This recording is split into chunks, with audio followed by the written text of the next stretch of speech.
Yo, when I spit bars in a raid, man, I go hard like Santan.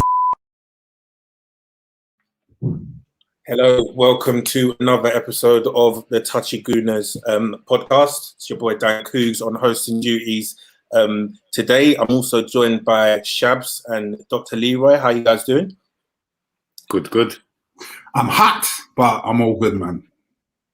Yeah, Leroy's suffering from hay fever. That's the karma. Somehow the universe works in weird ways. Man's been out here all summer, all year, saving us from COVID, and then when it starts to ease up, he's getting panned by hay fever, man. I feel. I can't lie. There was one point I looked up. I thought, is this because of the Pepe slander? Like, it's like the universe punishing me or something. Yeah, 100, man. You need to buy stocks in Pepe, and then your hay fever will go away, I'm sure. I just shorted him, so yeah, you're gonna And very pleased to announce we've got a special guest with us today, a good friend of the podcast, man. Always great to have him on. He's spilling some good insights, good tactical knowledge there from, I don't know whether that's based off his FM save or just his real life experiences as well. But Art Roche from The Athletic, thanks for coming on, man. Thanks for having me, guys. Great to be back on again. I think this is my third time now. So yeah, I'll keep counting it. I'll keep saying which number appearance it is for the next one. But yeah, thanks for having me. Hopefully it's a good night. Can I just say we've got a hat-trick ball for you, Art, but we just can't give it to you yet. But yeah. We've got a hat-trick ball for you. Don't worry, we got you. I just want to say for the listeners, because if you're not familiar with his work, go check it out, because I know a lot of people in our community are very, very frustrated with some of the questions that people ask. And I even said it a little bit before the pod, but I need the listeners to know this guy asked the proper questions. It makes me so happy, like the actual tactical questions that we want to know the answers to. So it feels like it's one of us representing. So obviously go follow his work, go follow him, and big up Art, man. Thank you. Yeah, big up Art, man. Comments there saying Darush has more apps than Balogun. You know, we're going to get you up to 100 caps soon come. So how's everyone enjoying the Euros so far, man? Now, Italy are looking kind of strong. Just dispatched Switzerland 3-0. That looked like light work for them. How you guys finding the tournament so far? I've actually enjoyed it, you know. I've actually enjoyed it. You know, all the things about international football, and sometimes it feels like it's just filling in the time and space. But actually, the tournament so far has brought us some good games, some good performances, some good team games, and yeah, man, it's needed at this time. Yeah, 100, man. I'm definitely enjoying it myself. And just remember, to everyone listening or watching on YouTube, go download the Fanslide app, because that definitely makes the experience much better. There's money to be won. I think tomorrow's games looking kind of one-sided, almost, you know, Ukraine versus North Macedonia, Denmark versus Belgium, and then Netherlands versus Austria. So if you get the right picks on this in-play fantasy football app, you can be in for some good prizes, I've not been doing too well myself, but I'm banking on tomorrow being a big winner for me. So make sure you sign up to that. And I think the Touchline Fracas League will be in the description of the YouTube once the episode is officially out. But you know, enough international football. Let's talk Arsenal. And today was a big day for Arsenal news. I don't know where it came from. I don't know how it started. I don't know who was behind it, but it seemed within the space of 2 or 3 hours, everyone had Arsenal news. You know, it started in the morning with some talk about number 10, some talk about James Maddison, and then it continued on and on to Villa bidding for our academy talent, and this, that, and the other. So we're going to get into all of that and just digest it and get your thoughts on it, Art. But I think there's probably a bit more meat to talk about the incoming, so I'll save that for later. So let's talk about the outgoings, right? So there's news that Granit Xhaka is very close to a move to Roma. And for me, I think Granit Xhaka has been a big personality in our midfield for all the years that he's been here. Whether or not you think he's been good, whether or not you think he's been bad. But what do you think it finally means for the club that we're, I guess, closing the book on that chapter of Granit Xhaka art? Yes, 5 years almost, as you say, the years, it kind of seems like it's been a much shorter time than that, even though it is half a decade. That there has been so much that's gone on in that time as well. I think the main thing that I kind of see from that time is that he's been a player that has almost summed up the modern Arsenal, in that he's not your perfect midfielder. He's not outstanding every week, but he's not useless. And I think in that we've seen that every manager from Arsene Wenger, Unai Emery, Freddie Ljungberg, and Mikel Arteta have all put trust in him. I think that's where the intangibles come into play, and he's been relied upon for reasons more than his footballing ability. But then I think we've probably been able to understand his role in that midfield a bit more since Mikel Arteta's come in, because I believe that the vision Mikel Arteta had for him was much clearer than previous managers in terms of just how to utilize him. Obviously, I think I've probably written about it so many times, but him dropping between that left back and centre back area and just kind of being that quarterback on that side of the pitch, that's been something that has been basically a nailed on role for him under Mikel Arteta. And I think in that you do lose a bit of instinctive nature in the midfield, because it becomes very functional. And if he is to leave Arsenal after 5 years, I do think, especially with, I'm sure we'll get onto it later, but with the midfielders that are currently linked to Arsenal, it looks like a move into a more dynamic midfield, which I think is a logical decision. For sure. And then Leroy, anything that you want to add to that? And then on top of that, what do you think that this can mean, for our midfield going forward? Or what would you like to see for our midfield going forward? Boy, Xhaka leaving? I'm free! Praise the Lord, I'm free! No! No, but to be honest, I'm playing around. But I'm really looking forward to moving to and transitioning to a different type of midfield. I feel like the Premier League has moved on and we've been stagnating. I just want dynamism. I mean, that's why I keep flipping out on the account about these Ruben Neves links and all that type of stuff. So excuse me on the account if you're seeing my emotional responses. But I really want people who can move, who are press resistant, who are not going to get caught out because you're pressing them on the wrong side. I want rounded midfielders. So, yeah, I would love to see a different profile of midfielder in the team. Now, I'm not sure that that's what we're getting, because the links are confusing me. And the reason the links are confusing me is because I'm not really sure I can see Arsenal's clear strategy, because 1 minute we're linked to Neves, the next minute we're linked to Locatelli, the next minute we're linked to Basuma, the next minute we're linked to Lokonga. They're all completely different types of midfielder. And I'm thinking, okay, what's your plan here? I understand it's important to have layers and have wrinkles to your midfield and have lots of different types of profiles involved, but I'm still trying to work out the plan here. So everyone knows what I want. I've been very vocal. I want someone who's mobile, someone who's tough, someone who's athletic, especially if we're going to be playing a 2 in there, often against a 3, because that number 10 can be redundant in the midfield battle.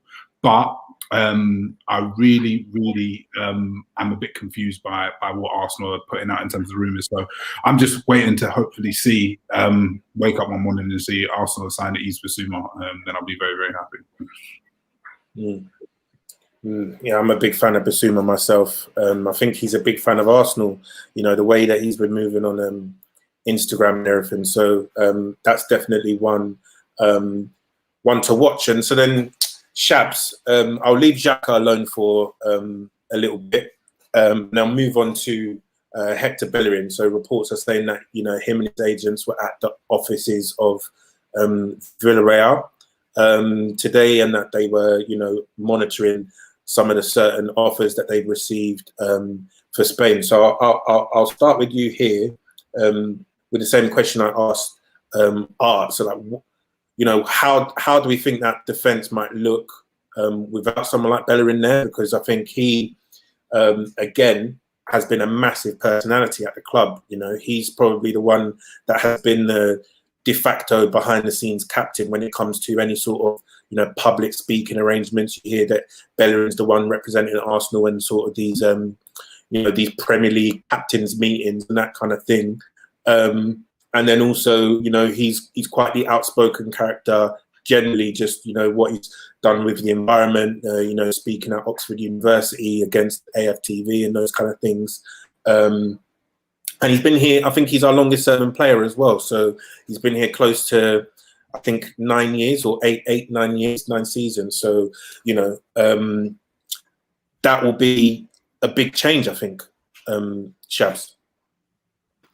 Yeah, you know, we can't be ignorant and concentrate solely on our opinion of the player, the on-field player that he is now currently. You know, I think we have to consider all parts, and, you know, we'd be ignorant to say or suggest that there will be no impact or minimal impact on losing a player like Bellerin, especially behind the scenes, especially lately, probably more so behind the scenes than actually on the pitch, because I'd say that the last 2 seasons, you know, maybe 2.5 seasons, he's moved away from being a bona fide and regular starter for me, from the way that I see it. And some of that is because of injury. Lately, he seems to have fallen out of form. You know, Arteta's had a bit of a different preference there for me. That's the way that I see it. So I think there's going to be an impact, definitely. You know, I think, yeah, players will miss him. Definitely sections of the fans will miss him. There is something about him being our longest serving player. Credit to him, because, you know, he's still relatively young.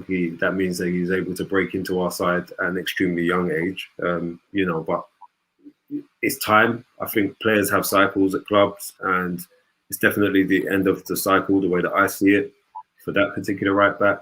For me, it depends on whether him not necessarily being, or me seeing it as him falling out of favour with Arteta falling out of favour with him, sorry.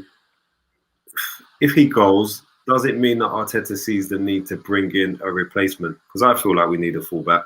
I'm not sure about Cedric and Chambers being the solution there to carry us through or to get us to where we need to be. I'm not entirely convinced on either of them. So if he goes, do we look to bring in someone else, or are we saying he can go, but we're not necessarily going to bring someone else in, and we're just going to settle and bank on what we have already and just kind of get through it that way? And so I'm kind of, you know, I wouldn't be happy in that type of situation. I wouldn't be happy in that scenario at all. I'm kind of waiting to see what happens. I'm hoping some links emerge. You know, we've been linked with right backs coming like ahead of the window. We've been linked with different right backs. Lamptey links have been there for some time. Don't know about the weight behind that. You know, we've spoken about different players. Max Aarons, we've had lots of back and forth about Max Aarons, whether, you know, we should sign him or not. People, you know, touchy gooners are divided on loads of players, actually. Yeah, there's different names that have been bandied about, so I don't know. But if Bellerin goes, I'd hope that we go out and sign a starting replacement for him of good quality, you know. And I don't think that's too difficult to do either. Do you think we're going to get rid of Bellerin though? Because I've got massive concerns. Because he earns about 130 racks a week. And he's clearly fallen off the radar of the type of clubs that can afford him.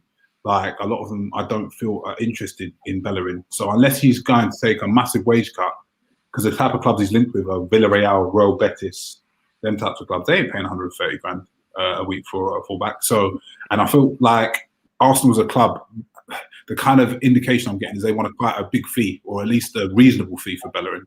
So paying a reasonable fee and that type of wages, I feel like it's going to be a real struggle to sell him. I can't lie to you. Yeah, I think it's a good point, because when you look at the clubs that were in for him last summer, so PSG was the most notable one.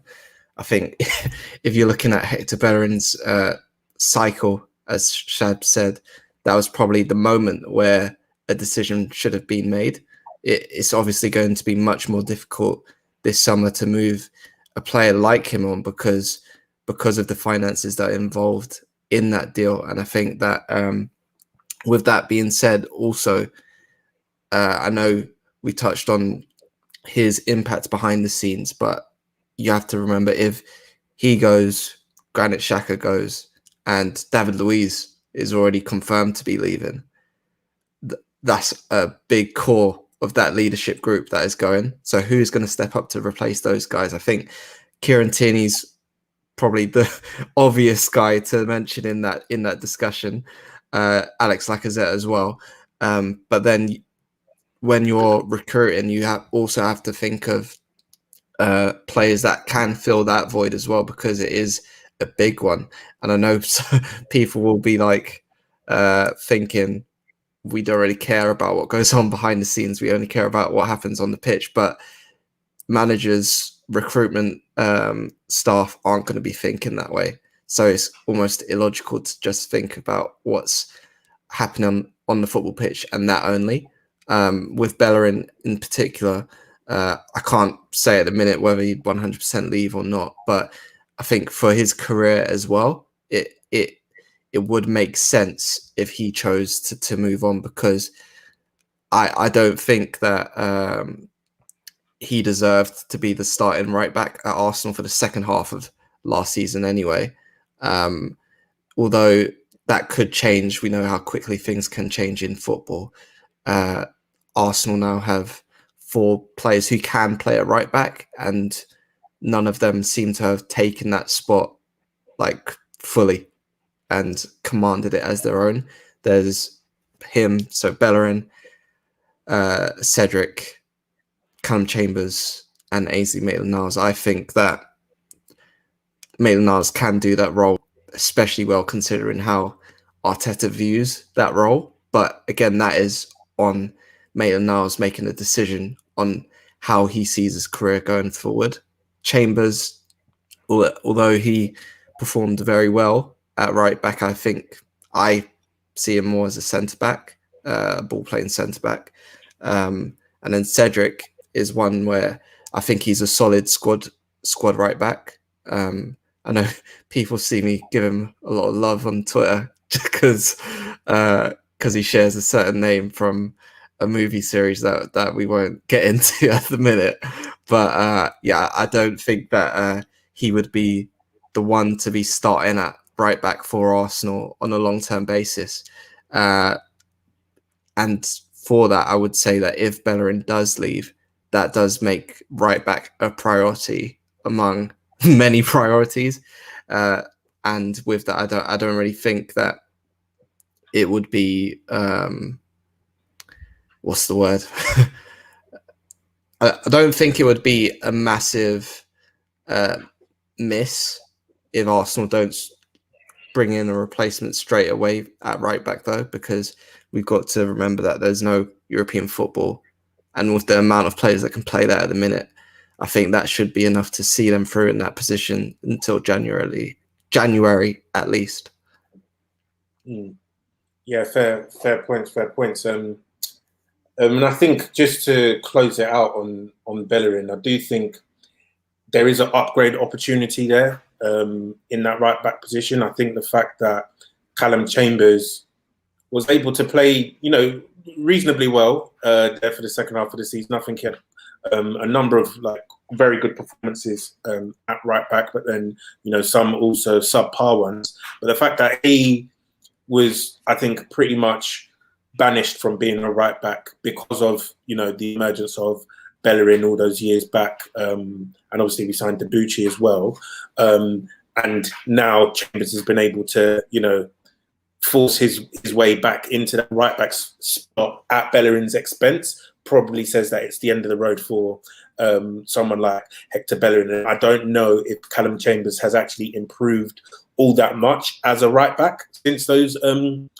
late Wenger years. So I do think that there is a big upgrade opportunity, especially when you see the way that fullbacks are so important to the way teams attack and all this, that, and the other. So if Bellerin does go, I would be surprised if we don't sign a right back. But hopefully, that big wage that he's on could maybe be negotiated down, or Arsenal accept a lower fee to see that happen. So I'll move on to another player who I guess is people have, a lot of fans have mixed opinions on, in Matteo Guendouzi.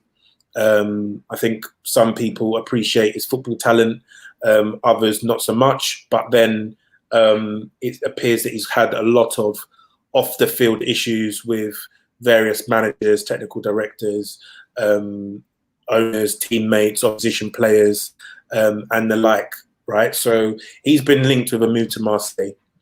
And then today, I think there was reports that Dortmund were taking looks at him as well. So do we just all agree that this is a move that probably needs to happen for the best of the club and the player's career as well?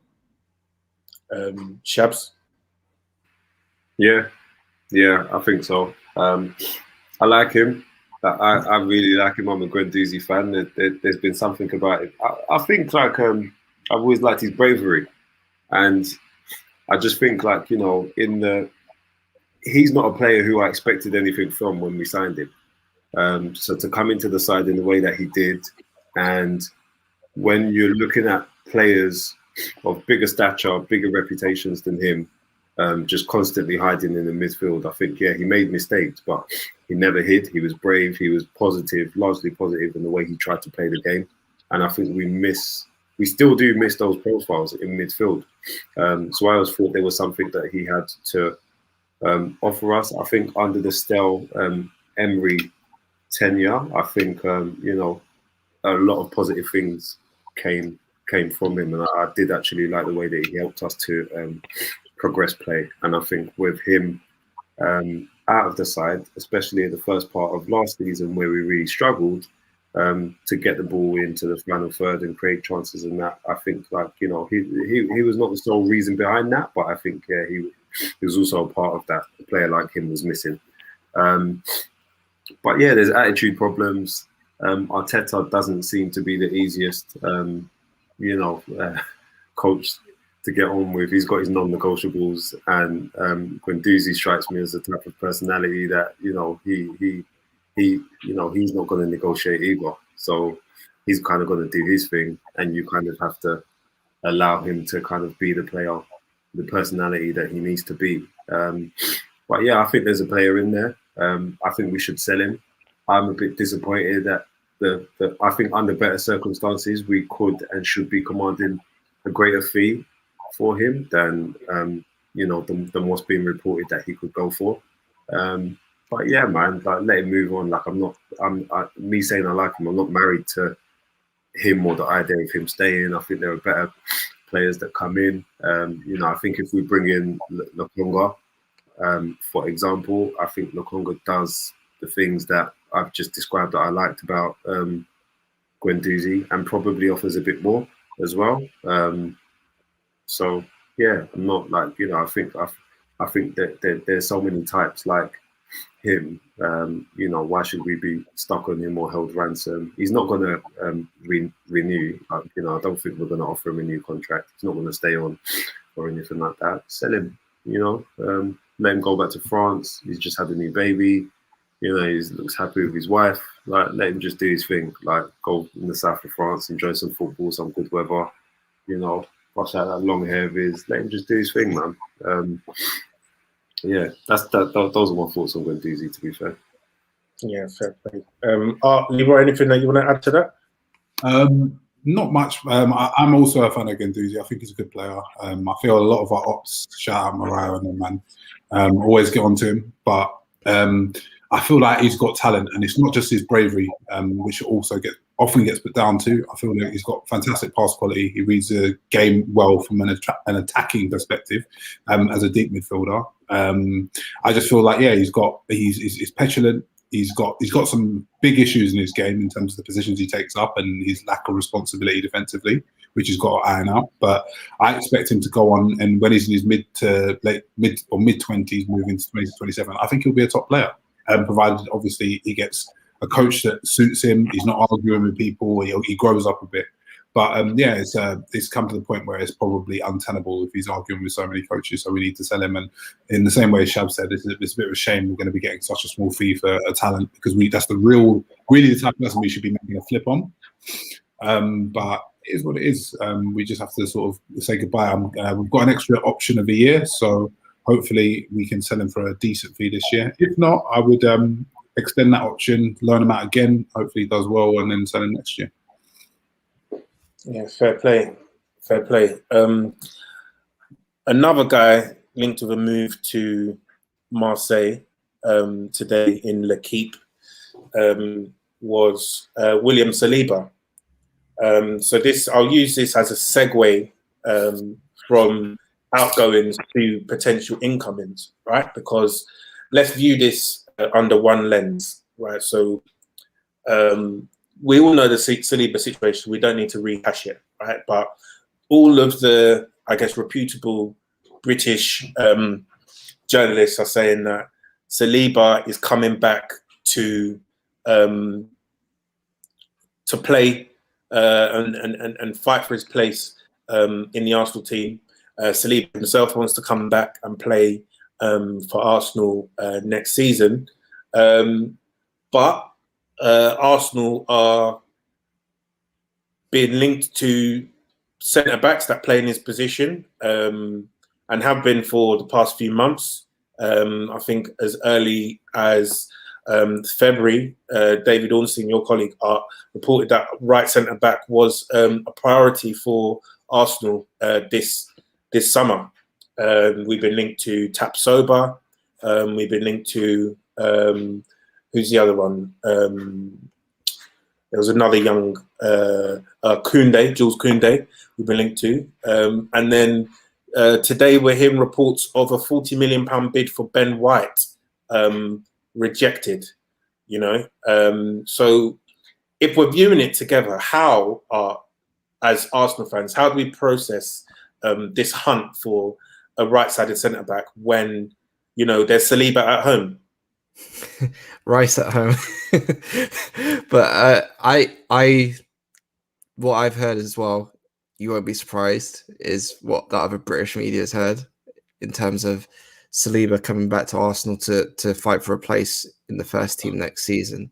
And personally, I don't see why that would change, especially with how Mikel Arteta spoke about the need for a transition period for him. And now that he's got that at Nice, where he performed very well in Liga, he was a standout centre-back for them, and maybe saved their season is the wrong word to use, but he was a massive influence on that defence. And I think when you look at that performance, if you're Arsenal, you have to give him a chance. You probably had to give him that chance earlier last season at Arsenal. But I would see it being very strange to opt to loan someone like him out again, especially when you consider, I'm not sure when it was announced, but we're coming up on 2 years since he signed for Arsenal, and he hasn't made a first team appearance yet. And also, I would say that it's first week of the transfer window being open. I think there's going to be a lot of noise that's going to be happening over the next couple of months. But yeah, I see him being an Arsenal centre back next year, and with the links and bids for other right-sided centre backs, it does strike me as quite strange, just from a personal point of view, rather like speaking as someone who follows Arsenal. That doesn't seem like it should be the priority. I know, I'm not sure if you guys know, but that my views, the creative midfielder should be the priority. Of course, it was as Martin Odegaard was the number one priority. Obviously, that's taken a bit of a hit now. But I do think that it does strike me as a bit strange, the Saliba situation. Do you know what? I'm just looking at the comments, and whoever's on the Touchline media account is a proper op, you know. Like, everything we say, they're onto us. Like, but when I'll tell you about my day. So I was at work. I was actually quite happy at work. I had a pretty good day. And then I open my phone, and I see 780 messages in the Touchy Gooners group chat. I'm thinking, wow, these men are unemployed, you know. They're very active. Right, okay, cool. I opened the chat. My heart sunk. I thought, nah, these lot can't be serious. I'm seeing 40 million for Ben White. So I thought it was a troll. And I went to his man, oh, shut up, man. You're chatting rubbish. Why would you come and do that and laugh to me? Then I go on Twitter. I see this is actually a bid. I thought it was a joke, bruv. I could not believe that this club are bidding £40 million for Ben White. Now, Ben White, I haven't seen loads of him, but he might be a good talent. All I'm seeing is Brighton fans say he's their third best centre-back this season. Third best centre-back. That's not like, you heard me, third best centre-back. So only us would be spending 40 plus million on their third best centre-back. The second thing is this Saliba situation stinks to me.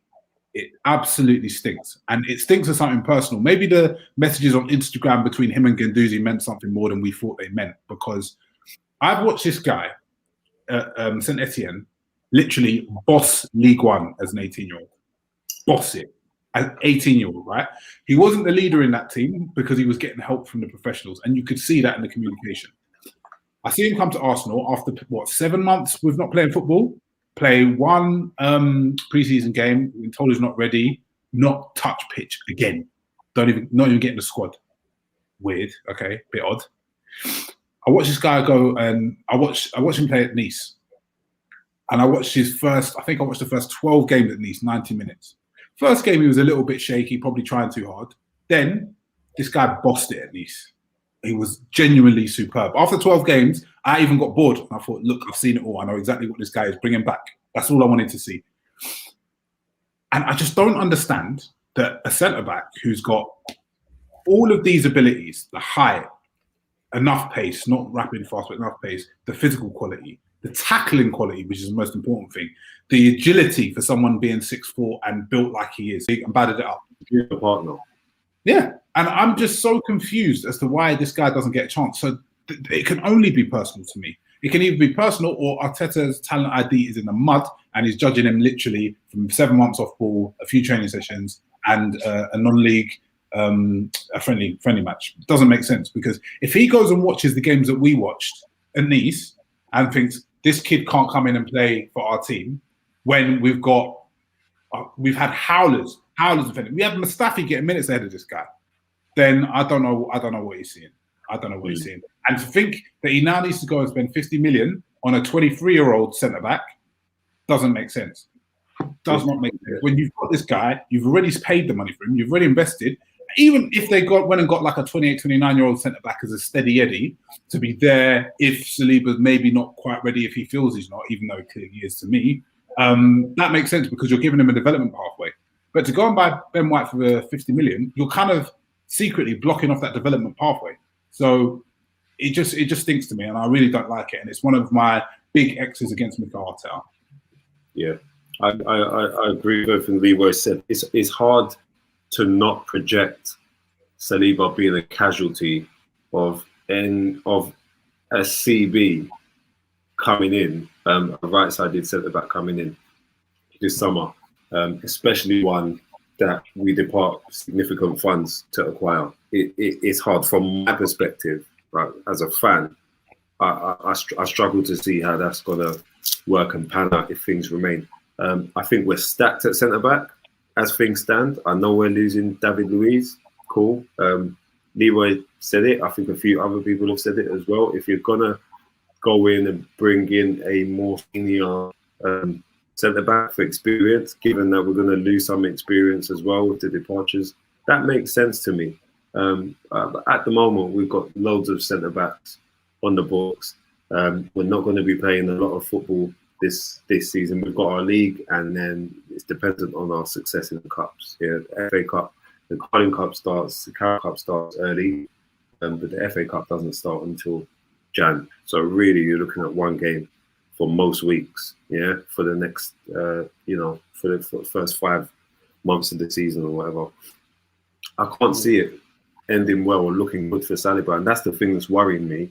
And I talk about this time and again, but to me, it just hints at poor management. And I'm not talking about like coach management from Arteta. It's like how the club are, like what was the club's overarching strategy and consideration when they said, yeah, we've got this player who's a top talent and he looks like he could be the real deal. Because that to me was positive. It's like Arsenal are kind of going back to what they used to do and like not waiting until the player has, proven himself elsewhere and cost too much. You're buying on the promise that this player is going to come good. And he looks so promising at his current age. It went out, they departed 30 mil for him. Why are you interested in signing another centre-back without having given this, it feels like decisions have been made about this player without giving him a fair crack at the whip. And that's the bit that really doesn't make sense to me. But also, I feel pissed off about, especially having watched him play and saying like he's got the attributes that I feel we lack in the centre-backs that we have, in some of the centre-backs that, a lot of the centre-backs that we have. What are we doing here? That's why it's really hard for me to make sense of that. And yeah, we definitely have jobs. We're just, the group was just sent into turmoil today with these official notifications coming in about Ben White and some other stuff. So yeah, I can concentrate on my job for the rest of the day as a write-off from when I saw that 40 million rejected, and it was rejected as well. And apparently we're going for a second offer or second bid. I wouldn't want to spend 30 on Ben White. Why are we considering 40 plus? That I don't know, man. These are things that worry me. I'll be honest. It's I think it's moves like this that just make you question, right? And it makes you lose faith in management, right? Which I don't think many people do have like massive amounts of faith in these men in sort of setting out a vision for the team, in squad building, in planning for the future, and planning even the squad for now. It's definitely very questionable because I look at it in one or two ways. You look around in world football, I don't think there's many clubs that have I would say sort of 3 first choice centre backs. Top clubs around the world, it's mainly 2. I can think of maybe Bayern Munich having potentially 3 or 4 top draw centre backs that they could count on, but even then, you're probably pushing it if you're including Javi Martinez, who's a DM maybe that they converted to a centre back and whatnot. So, it's very funny to me to think that we would spend, I guess, £30 million on Gabriel, £50 million on Ben White, and then £30 million on Saliba, and expect them to sort of, rotate between them. It's mainly, you pick your 2 and then someone else comes in and deputizes on occasion when people need a rest. So maybe that's the plan. But when Saliba hits 21, 22, 23, he's going to be wanting to play. And if he's not had many minutes, we're coming up to the 3rd year of his 5-year contract. Is he going to sign a new deal if he sees these 2 guys in front of him? Unlikely. Will we get much money from selling him? Unlikely as well. So, it seems just a very strange move. And I feel like if, Arsenal do have this money to spend, it probably means one of 2 things. One, that they do have their priorities all over the gaff. If, funds are limited and you're going to spend 50 racks on a position where you're pretty much stacked, or number 2, they have a lot of money to spend and they don't care, and they're going to move like Chelsea or Man City or PSG, and they're just going to splash cash wherever. Because if you said to me, you have £50 million to spend on your defence this summer, pick a right back or pick a centre back, and they're telling me Hakimi's going for 50 million euro. I know where I'm spending that money, and it won't be on Benny Blanco. You know what I mean? So yeah, we'll move on from that position, and I will reserve judgment when I see the team that lines up for the first game of the season, or when the window ends. Because if they do go out and they get a right back in, they get 2 centre mids, they get an attacking midfielder, and they get a centre back that's Ben White and Saliba's there, you know, I won't complain. But I just think it's up in the air. It's definitely up in the air on that one. Another English talented player. I say that very, very loosely because I actually think the opposite of this guy. Aaron Ramsdale just been called up to the England squad to replace the injured Dean Henderson.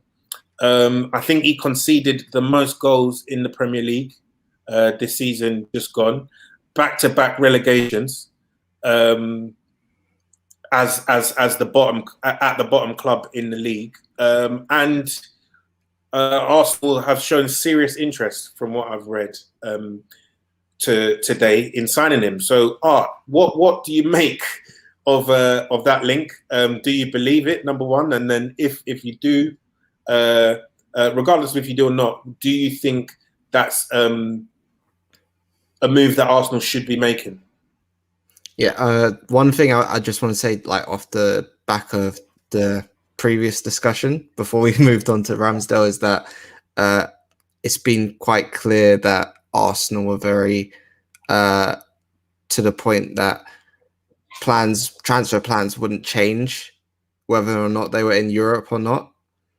So I think that's something to keep in mind in terms of financial talk around Arsenal's transfer window, in terms of they didn't feel that not being in Europe would hinder them.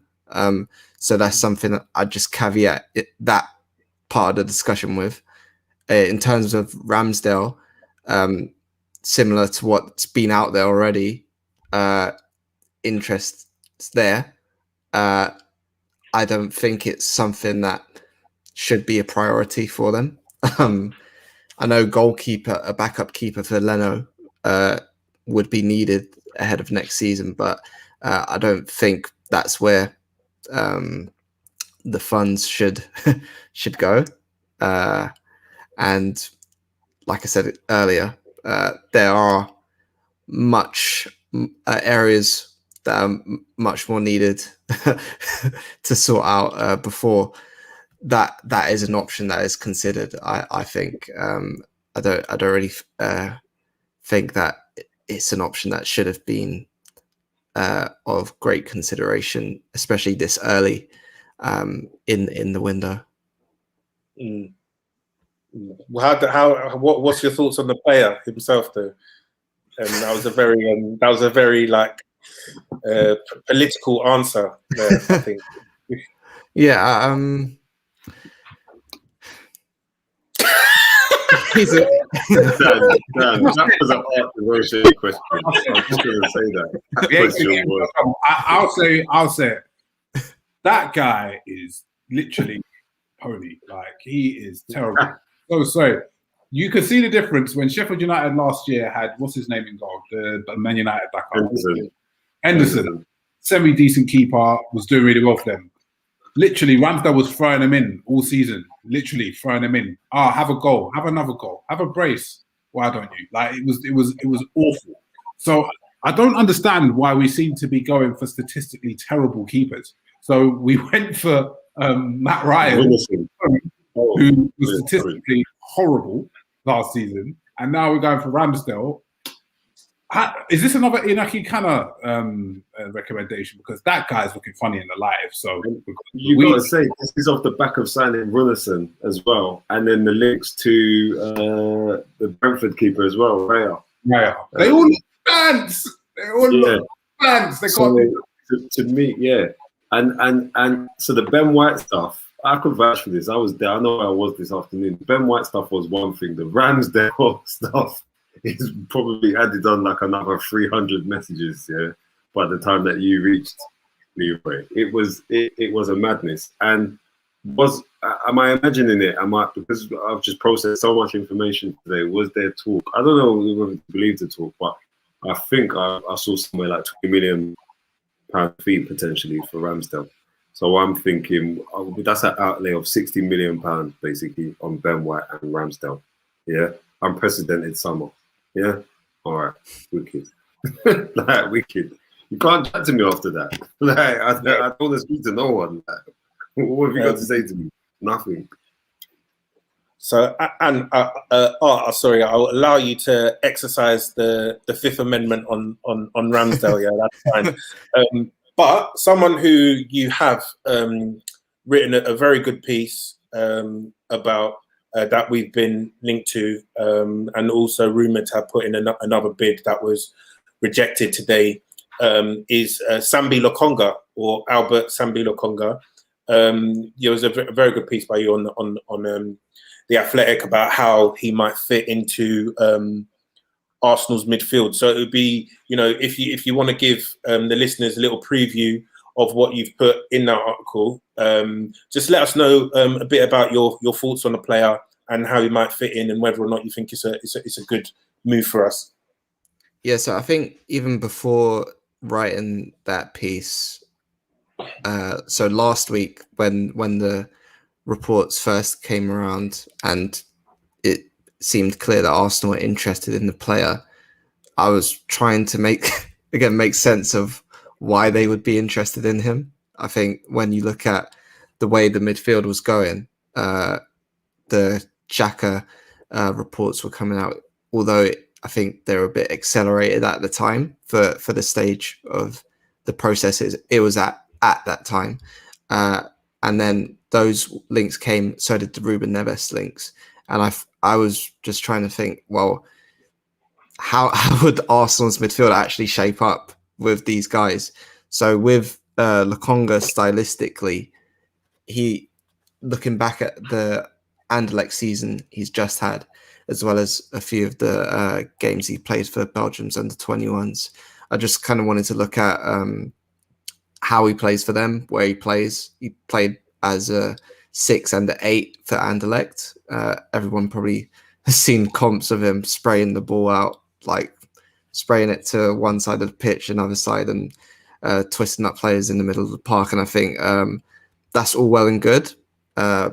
He is very much more proactive than the current Arsenal midfielders, probably bar Thomas Partey. I'd say that he's a midfielder that can travel with the ball, which is very important. When you look at where this midfield should be going, I know it was touched on a bit earlier, but dynamism is of great importance now more than ever. And I think his experience playing in midfield 2 and a midfield 3 can be beneficial with that. And then again, I think I think we've had this discussion before, but people categorize certain types of midfielders into being that P&P mold, but those destroyers and stuff like that. But he's not that. He's very much more about what he does with the ball. And I think that's the piece today basically was looking at that and how that would complement Arsenal's current midfield. And I think he can, although some people may see him as a Partey 2.0, I think they could play together. And also another point I would say is that even though he approaching him is a step in the right direction, I do think don't put too much expectations on him, because he's coming from the Belgian league, where you look at where you're seeing him have those great highlights. Look at the amount of space he has in those moments. He's not going to get that space nearly as much times in the Premier League. So although it's an encouraging step forward, if that move does go ahead, don't look at him as if he's the new Thomas Partey. Even just be glad that it's got through and just see what happens. Some fair points, Leroy. Jav, how does that transfer, sort of sit with you? Did you think he fits the mold of something that you'd like to see us do? They're talking about the value, the age of the player, the potential that he has. Is that a deal that you like the look of? So on the player, I haven't seen anything other than compilations, so I can't really form a valid opinion. But the compilations look quite good, albeit being in the Belgian league. So we're not sure how that translates to I don't know how that translates to 90-minute games or the Premier League. But from the profile of player, he looks athletic. He can pass, technical ability. He's got lots of different attributes. Multi-layered footballer. Age, fantastic age. Price, fantastic price. Is he captain of Anderlecht now? Yeah, exactly. So there has to be a lot of the time I know these clubs make their best player captain, but usually at 21, if you're captain of that, it says something about your temperament as well and your mentality. So that in terms of the profile, if I was looking at it on paper, that's a lovely signing. That's exactly the type of signing I think we should make. Don't get me wrong, I don't think a signing like that moves the needle, and that signing should be secondary to a premier signing. But as supplementary players in the squad and rotational players in the squad, I can't complain at that at all. That's exactly what I'm looking for. And hopefully the Arsenal scout department that all got sacked, or basically Eddie on his laptop, have done their research. And he turns out to be a good signing.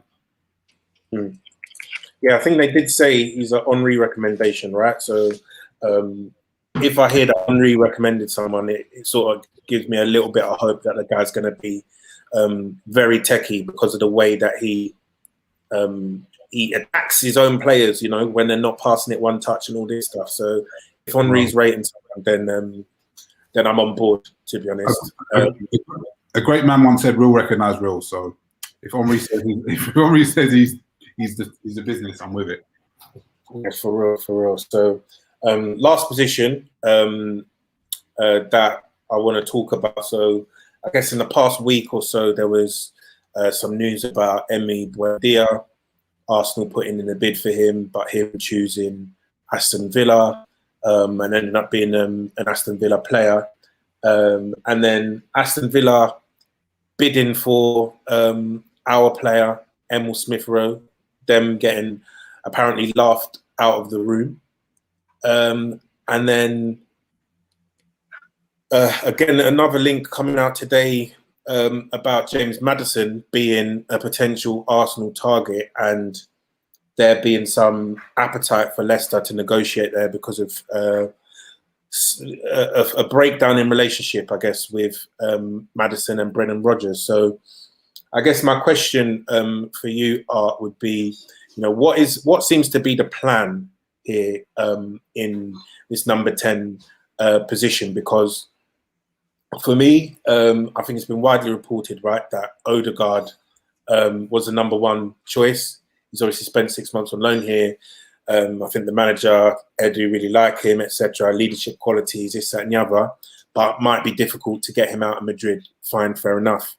But then if the club is bidding for the likes of Emi Buendia, then they're saying they have other targets, right? So it's a bit confusing, I guess, from the outside looking in, to say that, if you're trying to put money down for a player who isn't your first target, what happens if Villa accepted that bid and we have him then? And then does that mean that we had already given up going after our earlier targets, or is it just a case of they didn't expect the Aston Villa movement and that sort of forced their hand? So I guess from the outside looking in, it's quite a confusing situation. So what do you think is the plan here for Arsenal in number 10? Yeah, so starting on that Buendia one, I think it's more of a case of the hand being forced by Aston Villa, because Norwich's sporting director, Stuart Webb, has been very clear on the way Norwich do business. He spoke to our Norwich reporter in February. I can try and find the link to the piece after this. But basically it was that they know the value of their player and also the value of what they've done for that player. So once they set a price, they're not going to move from it. People have to come correct in how they move their players, basically. And I think that's where Aston Villa have proven over the past couple of seasons, not just this summer, that they're willing to pay up for whichever player they want, and then moving so quickly then forced Arsenal to try and counteract that. But Aston Villa were out the gates way before Arsenal, and that's where you see it. Although it was made out to be probably more than what it was, Aston Villa just smash Arsenal at the gates with Buendia.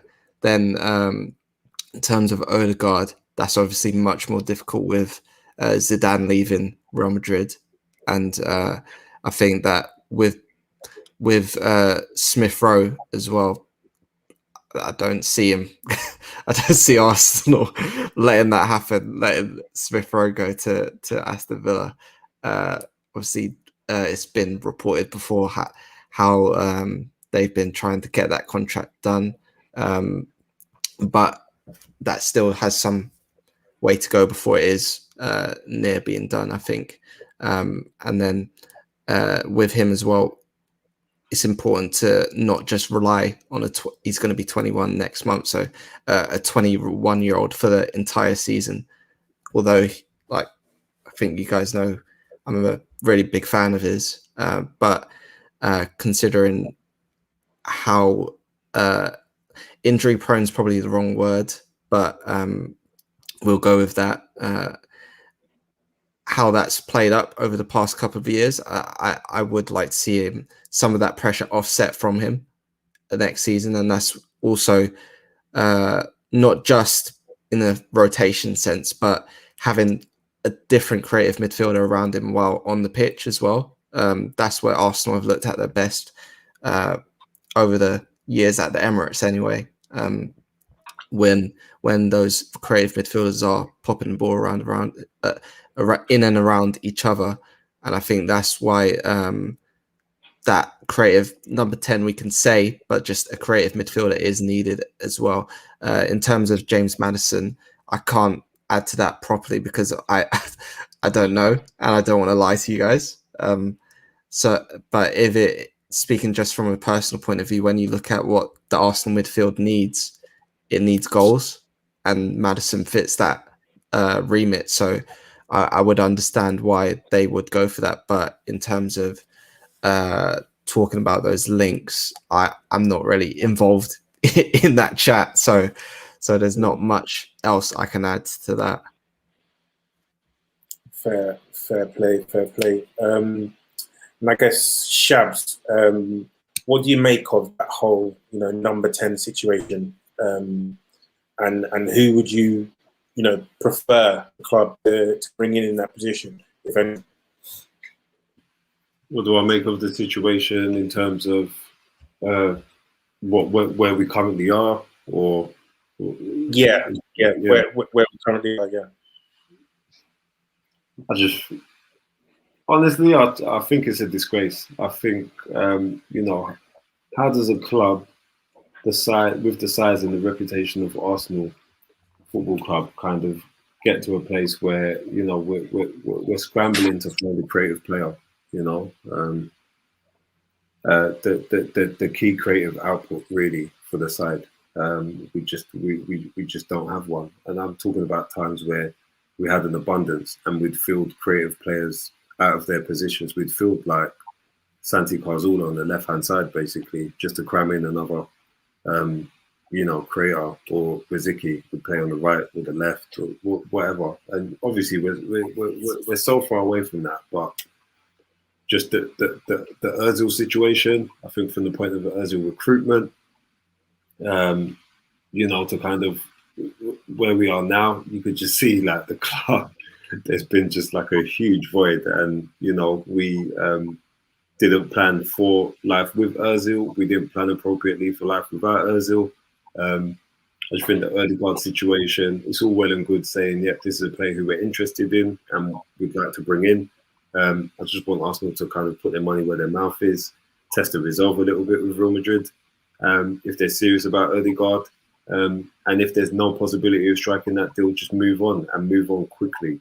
But, I think I want someone in I'm not going to lie, for me, the 10 has to be someone that I can get behind and be a bit excited about. I could do that a little bit with Ødegaard, but I don't. His loan spell didn't exactly set the world alight for me. There were lots of things that I liked about him, and I think he's a quality player. And I think, yeah, you know, I absolutely would want him. But yeah, if we're not going to get him, I do want someone that I could be excited about. James Maddison doesn't particularly thrill me, you know. And then there's a different option as to maybe it's not like a bona fide 10 that we look for, but we look for a player who can function as an 8 or who can function out wide as well, but definitely create goals as well. And I'm thinking about a player like Awar. I still think, you know, he could come in and offer us loads. Yeah, and potentially from that number 10 position, but I don't see that as his natural position. But I'd be quite happy with him. Similarly, you know, I really like Brandt. You know, I think these are solutions and they're attainable players. I think Brandt could, you know, do a bit of both. I think he could chip in amongst the goals. He scored some really good goals, you know, that we've seen in important games for Dortmund. He's, you know, falling out of favour at Dortmund. I think he's there in the market for something like 20 million. I think he can fulfill a number of different roles in the side. He can play out wide. He can play in the centre of the park. You know, I think that's an easy acquisition. So I would take that type of player, and they're players I could really get behind. I would take that. Obviously, I'd still want, like, you know, the other type of profile that we discussed in midfield, the Basuma, the Lokonga. But yeah, a player like Brandt, a player like Awar, is also an option for me that I could get behind. And I prefer that over the likes of a Maddison, a goal scorer, but not someone who sets the world alight in terms of his creativity for me. Fair play. So moving on to the very last section of this episode, fixtures, right? Fixtures came out today. I'm just going to share my screen with you guys. I've just been vigorously closing some tabs, you know, just you know, just making sure that I ain't got anything too incriminating on there. But it's your Pepe stocks, isn't it? Yeah. Watching the charts go up and down, man. But wait, that news just dropped. So Maddison 60 mil. Who's taking him at 60 mil? Dan, are you taking him at 60 mil? I think that's too much. Dan wiped his forehead before he answered. Too much. I'm not taking him at 60 million. Nah. I I think it's too much as well. I think it's too much. Yeah. The thing is, I really believe in Emil Sofro, you know. I know he's injury prone, but I really believe in him. I think he's definitely got the ability to be as good as these guys, in my opinion. I think 25 mil was cheeky, you know. Like, I wouldn't have just laughed at them. I'd have got him in a headlock. But that I think that's a real cheeky bid for Sofro. I think I've got a lot of faith in him. So I feel that we need someone that's going to dovetail quite nicely with him rather than just sort of bench him. If you know what I mean? Definitely. Right. So you guys can see the fixtures there, right? Yep. Right. Cool. So Lord have mercy. In August, we're going to be like 14th. yeah. So opening with Brentford away. That might be a nice away trip. Newly promoted. They got some very good players. You know, ex-Arsenal Josh De Silva, I think, plays for Brentford as well. And then obviously Ivan Toney's had a mad season in the Championship. But then in our next 5 games, we've got Chelsea at home, Man City away, and then Tottenham at home as well. So that's a very, very tough start for the first 6 games, I think. But then after that, I think it sort of eases up. But how many points do you reckon we should be aiming for? Obviously, this is completely blank. We don't know what other people's squads are going to be like. We don't know what our squad's going to be like. But Chelsea home, Tottenham at home, Man City away, and then Norwich, Brentford, Burnley. You know, 3 tough games, 3 potentially easier games. I would say it's a reasonable start. Quite difficult games, but there's potential to get some points on the board there. So, how many points do you think we should be aiming for? It's like a little thing when I click off that tab. But how many points should we be aiming for? In the first 6? Yeah, in the first 6. 10. Yeah, that's what I was thinking. Between 10 and 12. I think 12's optimistic. It is optimistic. Yeah. You know what? I always want us to beat Tottenham at home. I think that's what pushed it to 12 for me. Tottenham. Yeah. Yeah. I think 10 to 12 is fair. Anything above that would be a big bonus. I think. We've got a decent. Actually, it's not decent. Let me not lie. I think Chelsea have taken the most points off us at the Emirates more than any other team. So it's not decent. But I think in recent times, our record against Chelsea at home hasn't been too bad. Obviously, I think we got a jammy win. Was it jammy? No. That was a good win. I think the Stamford Bridge one was jammy. But we got a good win against them last season against Frank Lampard, obviously. So I think Tuchel will be out for revenge for that Stamford Bridge loss, where I think they basically dominated all of the ball. So 12 to 15 I think 12 points max is what I'm going to say, and then anything above would be big. I think it's about time that we actually got some points off Man City though. I think we've basically lost to them 8 times in a row in the league, which is pretty much unheard of for Arsenal. So for any team, so I think it's about time we're actually due some points against Man City. So are there any sort of other periods here that are screaming out to you that you think could be quite difficult? Sorry, you go. Yeah, so I was going to say I was going to say the opposite, not difficult. I think our running, I'm looking at March 19th until May the 22nd, and I think that's all right as a running. Actually, I think there potentially a lot of the toughest game there, and we're talking about maybe 10 fixtures, is the Man United game, and it will be at home. And that's me saying that now based on what I know about these squads currently. I think obviously Aston Villa, they spun us, they've done the double for us last season. I could eat my words, man. And they're recruiting, but Buendia could come and dunk on us, and we could eat up a lot of bows. I don't know, but I'm looking at it just on paper right now. I'm thinking it doesn't worry me as a way to close out the season with any of those games, really. Yeah. But I know that's slightly different to what you asked about difficulty, but that stands out to me as quite a cushy season. And I think especially playing sort of one game a week, I'm quite liking the fact that there aren't many sort of bunched up big games on paper together. I think, looking at it, New Year's Day, Man City, there's probably an FA Cup game in between, and then Tottenham might be a tough one, and then February 12th to the 26th, where we've got Chelsea, Brentford, Liverpool as well. But it seems that the big games are spaced out quite a bit, which I don't think we tended to have this year. This season just gone, so hopefully we're able to capitalise on the one game a week and really put some points on the board. But anything you guys wanted to add on the fixtures? We got to remember AFCON in January. I think so. Probably Tottenham game, and I think it was Burnley after that as well. So that takes Thomas Partey, Nicola Pepe, Aubameyang. That's a big bunch of players out for that North London. Don't forget on any. Oh no, I can't forget on any, man.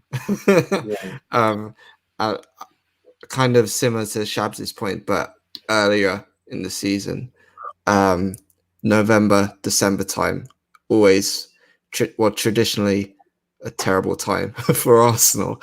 Now there's no Europe in that period, and it's reasonable enough running at that point. Hopefully that could be a place where points are picked up quite quickly rather than lost like last season. Yeah, of course. So I'm going to leave it there, guys. Art, thank you very much again for coming on. It's always a pleasure to have you on the podcast. Thank you, Leroy and Shabs, as well. Yo, sorry, Dan, can I quickly shout out Harold as well, man? Oh yeah. Go for it. Yeah, man. Yeah, Harold, I just wanted to pick you up, man. We all got your message. Just thanks for being a committed listener. We respect you, you know. Yeah, man, we appreciate you, pal. Definitely. Yeah, man. It's always nice to get messages of praise in the DMs and that. So you know, it's appreciated and you know, motivational for us to keep putting out that content. So yes, as I mentioned before, Art put a piece out today on Albert Sambi Lokonga, which I thought was a very good piece. So if you guys are interested, make sure you go plug into that. The Touchy Gooners will be back tomorrow with a patron piece on Lokonga as well, doing a scouting piece for him. So make sure you sign up to the Patreon if you want to get that juicy content. And the way the links are coming thick and fast, I'm pretty sure we're going to be doing a lot more of those scouting pieces in the coming weeks. As I mentioned before as well, make sure you jump in on the Touchline Fracas fan slide, subscribe to the YouTube, follow all the Touchline media accounts, Touchy Gooners especially, and we will catch you on the flip side for the next episode. Thanks, guys. Please.